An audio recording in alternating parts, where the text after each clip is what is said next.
श्रोतेहो नमस्कार. आजच्या वृत्तविशेष या कार्यक्रमात आपलं स्वागत. G20 परिषदेच्या डिजिटल अर्थव्यवस्था कृती गटाच्या बैठकीला बंगळुरू इथं कालपासून सुरुवात झाली. या बैठकीसोबतच डिजिटल अर्थव्यवस्था मंत्रीस्तरीय बैठकीचाही प्रारंभ झाला. या बैठकांचं स्वरूप, उद्देश आणि महत्त्व याविषयी तज्ज्ञ व्यक्तींनी केलेलं विवेचन आजच्या वृत्तविशेषमध्ये आपण ऐकणार आहोत. श्रोतेहो, जागतिक स्तरावरील विविध महत्त्वपूर्ण विषयांवर चर्चा करण्यासाठी G20 शिखर परिषदेअंतर्गत देशभरात विविध कार्यगटाच्या बैठकांचं आयोजन केलं जात आहे. भारतीय अर्थव्यवस्थेसोबतच जागतिक स्तरावर डिजिटल व्यवहारांचं महत्त्व वाढलं आहे. याच अनुषंगानं डिजिटल अर्थव्यवस्थेशी निगडित मुद्द्यांवर विचारमंथन करण्याच्या उद्देशानं बंगळुरू इथं G20च्या डिजिटल अर्थव्यवस्था कार्यगटाची बैठक आयोजित करण्यात आली आहे. या बैठकीसंदर्भात सांगत आहेत ज्येष्ठ अर्थविषयक अभ्यासक प्रभाकर कुलकर्णी. या बैठकीला G20 देशांचे 100च्या वर प्रतिनिधी उपस्थित आहेत. 9 आमंत्रित देशांचे आणि 5 आंतरराष्ट्रीय संस्थांचे प्रतिनिधी उपस्थित आहेत. त्याच्यामध्ये वर्ल्ड बँक, UNDP या सगळ्या मोठमोठ्या संस्थांचा अंतर्भाव आहे. या बैठकीमध्ये मुख्यत्वे डिजिटल सार्वजनिक पायाभूत सुविधा म्हणजे digital public infrastructure, digital skilling म्हणजे डिजिटल कौशल्य आणि cyber security in digital economy म्हणजे सायबर सुरक्षा कशी डिजिटल इकॉनॉमी करता येईल या विषयांवर चर्चा होऊन काही सुरक्षित निर्णय यामध्ये घेतले जाणार आहेत. त्याचा फायदा जागतिक डिजिटल अर्थव्यवस्था अधिक सुरक्षित व मजबूत होण्यास सहाय्यक होऊ शकेल. आता हे करताना आपण पहिल्यांदा समजून घेऊया की डिजिटल अर्थव्यवस्था म्हणजे काय. डिजिटल अर्थव्यवस्था आर्थिक वाढ, नवकल्पना, सामाजिक परिवर्तनातील व्यक्ती म्हणून आता सध्या उदयास आली आहे.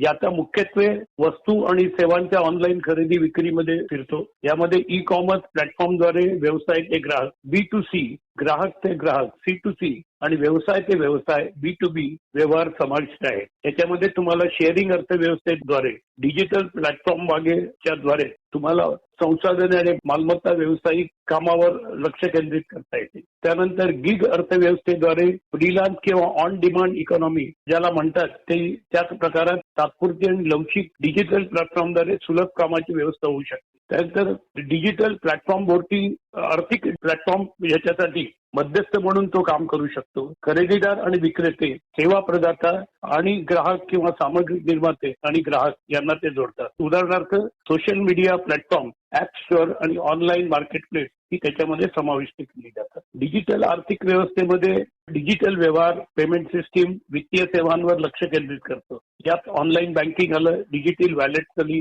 मोबाईल आलं, पेमेंट ऍप्स आली, पीअर टू पीअर लेंडिंग आलं आणि क्रिप्टोकरन्सीचाही समावेश आहे. त्यांच्या डिजिटल एज्युकेशन व्यवस्था हा प्रकार ऑनलाईन एज्युकेशन प्लॅटफॉर्म म्हणजे ई लर्निंग टूल्स, त्यानंतर मॅसिव्ह ओपन ऑनलाईन कोर्सेस आणि डिजिटल शैक्षणिक संस्थांभोवती त्यांचा अंतर्भाव आहे. डिजिटल हेल्थ व्यवस्था हा प्रकार telemedicine, health monitoring apps, electronic health record आणि वेअरेबल डिव्हाइस सोबत आरोग्य सेवेमध्ये डिजिटल तंत्रज्ञानाच्या वापरावर लक्ष केंद्रित करतो. अनेक कॅन्सर सारख्या रोगांवर डिजिटल हेल्थ सिस्टीम आणि टेलिमेडिसिन समेत अनेक लोकांना त्याचा फायदा झालेला आहे आणि अनेक रुग्ण त्याच्यापासून मुक्त झालेले आहेत. त्यानंतर डिजिटल मधले घटक कुठले आहेत? एक तर डिजिटल पायाभूत संस्था म्हणजे आपण जे आता म्हणतो ते डिजिटल इन्फ्रास्ट्रक्चर जे आहे त्याच्यामध्ये भौतिक आणि आभासी पायाभूत सुविधांचा समावेश होतो. या व्यतिरिक्त broadband network, mobile network, data centre, cloud computing infrastructure, internet of things या उपकरणांचा समावेश आहे. डिजिटल प्लॅटफॉर्मच्या द्वारे जे डिजिटल व्यवहार परस्पर संवाद आणि सहयोग सुलभ करतात. त्यामध्ये ई कॉमर्स आलं, अमेझॉन, अलिबाबा ही त्याची उदाहरणं आहेत. सोशल मीडिया प्लॅटफॉर्म आलं, उदाहरणार्थ Facebook, Instagram, sharing economy platform Uber आलं आणि डिजिटल पेमेंट प्लॅटफॉर्म म्हणजे पेपाल, पेटीएम हे सगळ्या गोष्टींचा त्याच्यामध्ये अंतर्भाव होतो. आता डिजिटल पेमेंट याच्यामध्ये तुम्हाला क्रेडिट कार्ड आली, डेबिट कार्ड आली, मोबाईल पेमेंट आली, ऍपल पे, गुगल पे आलं, डिजिटल वॅलेट्स आली आणि क्रिप्टोकरन्सीचा पण समावेश झालेला आहे. डिजिटल कौशल्य आणि कार्यबळ, डिजिटल व्यवस्थेसाठी डिजिटल तंत्रज्ञानामध्ये कुशल कार्यबळ आवश्यक आहे. यात software development, data analysis, digital marketing, cyber सुरक्षा आणि डिजिटल प्रोजेक्ट मॅनेजमेंट ही कौशल्य येतात.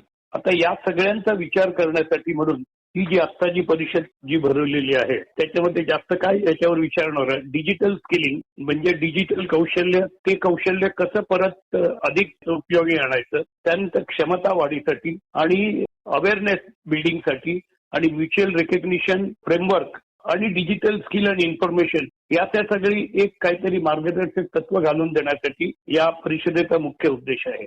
14/2/23 रोजी म्हणजे 14 फेब्रुवारीला एक मीटिंग झाली होती. त्याच्यामध्ये सुरक्षित, सुदृढ आणि विश्वासधारक डिजिटल अर्थव्यवस्था आणि वेगवेगळे विषय यामध्ये मुख्यतः तरुण आणि लहान मुलं यांना सामावून घेऊन त्यांच्यामध्ये क्षमता निर्माण करणे तसंच सुरक्षिततेची असलेली आव्हाने यावर विचार झाले. या बैठकीमध्ये श्री अल्केश शर्मा यांनी सांगितले की सर्व समावेशक, डिसिसिव्ह, अँबिशियस आणि ऍक्सेस ओरिएंटेड इश्यूजवर आपण चर्चा करून योग्य ते निर्णय घेऊया. भारताकडे G20 चे अध्यक्षपद डिसेंबर 22 पासून नोव्हेंबर 23 पर्यंत आहे. या अंतर्गत G20 डिजिटल इनोव्हेशन अलायन्स हा उपक्रम MPIY स्टार्टअप हबच्या अंतर्गत सुरू करण्यात आला आहे. याद्वारे स्टार्टअप म्हणजे नवउद्योजक, स्टार्टअपची वाढ G20 देश आणि आमंत्रित देश यांच्याकडून मुख्यत्वे शिक्षण, तंत्रज्ञान, आरोग्य तंत्रज्ञान, शेतीविषयक ज्ञान तंत्रज्ञान, अर्थविषयक तंत्रज्ञान, सुरक्षित डिजिटल पायाभूत सुविधा आणि सर्क्युलर इकॉनॉमी या सगळ्या डिजिटल तंत्रज्ञानाचा उपयोग करून मानव जातीच्या गरजा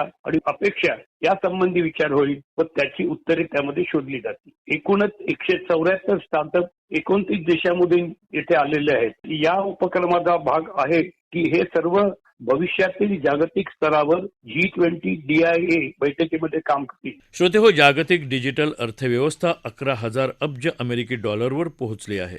वर्ष 2025 पर्यंत ही अर्थव्यवस्था 23,000 अब्ज डॉलरवर पोहोचण्याचा अंदाज आहे. त्या पार्श्वभूमीवर डिजिटल क्षेत्रात जागतिक धोरणांना आकार देण्यात डिजिटल अर्थव्यवस्था कार्यकारी गट म्हणजेच EWG हा गट महत्त्वाची भूमिका बजावत आहे. G20 शिखर परिषदेचं अध्यक्षपद स्वीकारल्यानंतर भारतानं G20च्या विविध कार्यगटाच्या बैठकांचं आयोजन करत जागतिक विषयांवर चर्चा घडवून आणली.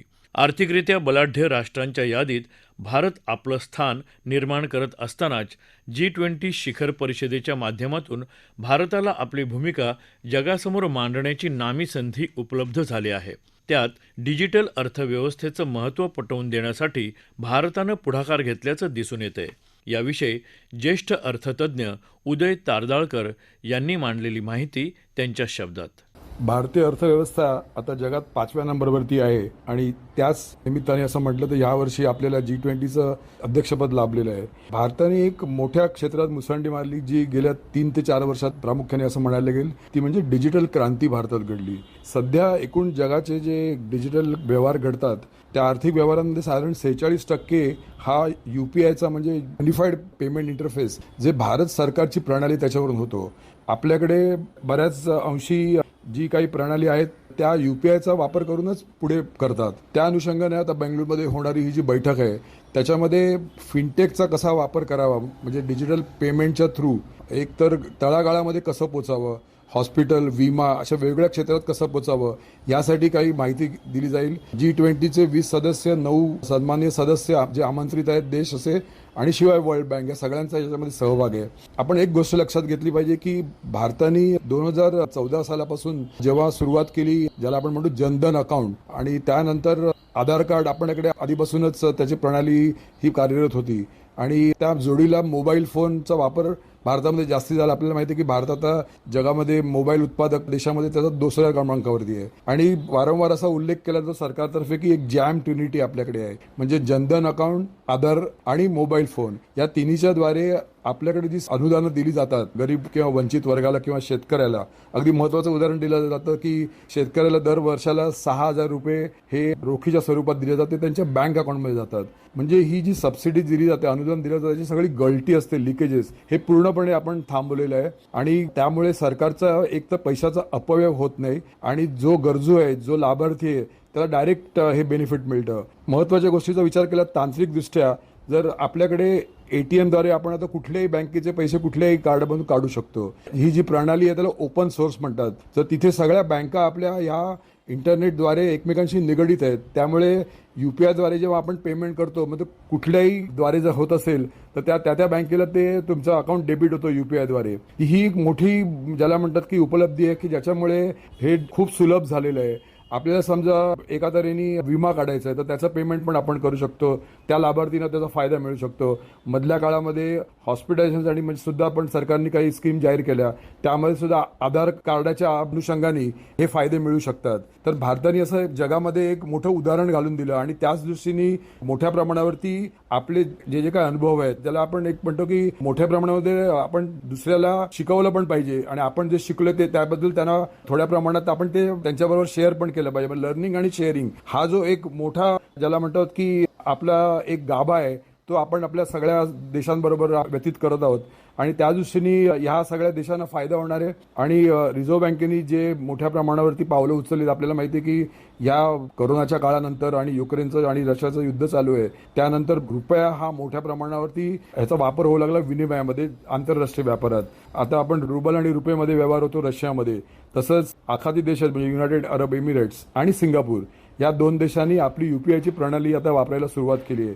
22 देश असे आहेत की ज्यांच्याबद्दल आपण बोलणी चालू आहेत. काही ठिकाणी मोठ्या प्रमाणावरती तांत्रिक बदल त्या देशांना करायला लागणार आहेत. आपल्याला त्या दृष्टीने त्यांना मदत करायची आहे आणि त्याच्यामुळे UPIचं पेमेंट हे मोठ्या प्रमाणात होऊ शकतं. त्याचप्रमाणे आपण एक डिजिटल रुपी पण आणला की आपण आपल्याकडच्या 10, 20, 50 रुपयाच्या नोटा या डिजिटल रुपये साठवू शकतो आणि त्या कुठेही ज्याला आपण म्हणतो की एक कोड जो स्कॅन करतो त्याद्वारे आपण त्याचं पण पेमेंट करू शकतो. तर हे सगळे देश आपल्याकडून ह्या प्रमाणात कसं करता येईल याची मोठ्या प्रमाणावरती आपण त्यांना धडा घालून देणार आहोत आणि त्या सगळ्या देशांचं आपल्यावरती त्याच दृष्टीने मला वाटतं आपल्याकडे ते आशेने बघत आहेत की याचा फायदा कसा होईल. कारण आपल्याला माहिती आहे की नोटांची छपाई असते त्याला खर्च असतो. रिझर्व्ह बँकेच्या अंदाजाने साधारण त्यांना 5,200 करोडचा हा पैसा खर्च करायला लागतो नोटा छापण्यासाठी दरवर्षी. मग ही सगळी छपाई बंद होईल. अर्थातच ज्या दिशेने आपण जातो कोरोनाच्या काळामध्ये सुद्धा आपण बघितलं की नंतर आपल्या इकडे जेव्हा नोटबंदी आली त्यानंतर मोठ्या प्रमाणात रोखीचं प्रमाण घटवण्यासाठी प्रयत्न केले गेले आणि आता ATMचा पण जो वापर होतोय त्या ATM मशीन पण आता आपल्याला कमी लागू शकतील. तर अशी ही जी एकूणच प्रणाली आहे ह्या प्रणालीचा फायदा हा सगळ्यांना होऊ शकतो आणि मला वाटतं त्याच दृष्टीने ही परिषद खूप महत्त्वाची ठरणार आहे. आणि अर्थातच भारताने जी लिडरशिप दाखवली आहे त्यासाठी सगळे देश आपली मोठ्या प्रमाणावरती आपलं कौतुक करतात वाखाणणी करतायत आणि असंच आपल्या देशाचा जो रुपया आहे हा डौलाने फिरते. आपण म्हणतो की रुपया भोवती फिरते दुनिया. मला वाटतं हे लवकरच होऊ शकतं. अख्ख्या जगामध्ये हा रुपया मोठ्या प्रमाणावरती खरंच डॉमिनेट करू शकेल आणि त्यासाठी भारताचा एक मोठा फायदा असा असेल की परकीय चलन गंगाजळी जी आहे जी वारंवार खाली होऊ शकते. अर्थात भारतात त्यामानाने परकीय गंगाजळी मोठ्या प्रमाणात उपलब्ध आहे. साधारण $600 बिलियन आसपास आहे. त्याची आपल्याला काळजी करायची काही जरूर नाही. पण रुपयामध्ये जर आपण पेमेंट्स केली तर त्या परकीय गंगाजळीचा पण आपल्याला उपयोग कमी करावा लागेल आणि अवलंबित्व कमी राहील आणि त्या दृष्टीने मला वाटतं हा एक मोठा ही जी G20ची समिट आहे त्याचा फायदा आपल्याला होईल आणि सगळ्या जगाला आपण नक्कीच आपलं उदाहरण दाखवू शकतो यात काही शंका नाही. श्रोतेहो, बंगळुरूमध्ये सुरू असलेली डिजिटल अर्थव्यवस्था कार्यगटाची बैठक उद्यापर्यंत सुरू राहील. या बैठकीच्या अनुषंगानं डिजिटल नवोन्मेष परिषदेचंही आयोजन करण्यात आलं आहे. भारतात गेल्या 3 ते 4 वर्षात डिजिटल क्रांती झाल्यानं आज बहुतांश व्यवहार डिजिटल स्वरूपात होत असल्याचं आपण पाहत आहोत. भारतीय अर्थव्यवस्था आज जगात 5व्या स्थानी आहे. एकूणच भारताचा एक अर्थव्यवस्था म्हणून जागतिक स्तरावर वाढत असलेला दबदबा भारताच्या जागतिक अर्थव्यवस्थेच्या दिशेनं सुरू असलेल्या वाटचालीला गती देण्यासाठी पूरक ठरला असं म्हणता येईल. श्रोतेहो, आपला वृत्तविशेष हा कार्यक्रम आपण न्यूज ऑन AIR या ॲपवरही लाईव्ह ऐकू शकता. यासोबतच आमच्या मुंबई एअर न्यूज या यूट्यूब वाहिनीवर कार्यक्रमाचं ध्वनिमुद्रण आपल्याला कधीही ऐकता येईल. श्रोतेहो, याबरोबरच आजचा वृत्तविशेष हा कार्यक्रम संपला. हा कार्यक्रम आकाशवाणी मुंबईच्या प्रादेशिक वृत्त विभागानं सादर केला. संपादक आणि सादरकर्त्या सरस्वती कुवळेकर, निर्मिती राजेश शेजवळे, लेखन आणि समन्वय मनीष कुलकर्णी आणि निवेदन शैलेश मोहिते.